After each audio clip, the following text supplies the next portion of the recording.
আমরা যখন ঢাকার শহরে রাজনীতি করি, এখন যারা বড় বড় পদে অসীন আছে, তখন তারা ঢাকার শহরে রাস্তাঘাট চিনতো কিনা সন্দেহ আছে। আমার অনেক কর্মী এই সেন্ট্রাল ছাত্রদলের জয়েন্ট সেক্রেটারি, ভাইস প্রেসিডেন্ট।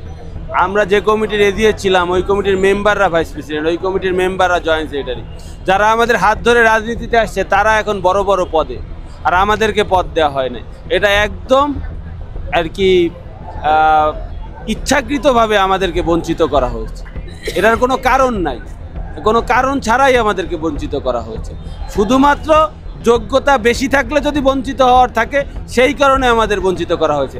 আমরা যখন ঢাকার শহরে রাজনীতি করি, এখন যারা বড় বড় পদে অসীন আছে, তখন তারা ঢাকার শহরে রাস্তাঘাট চিনতো কিনা সন্দেহ আছে।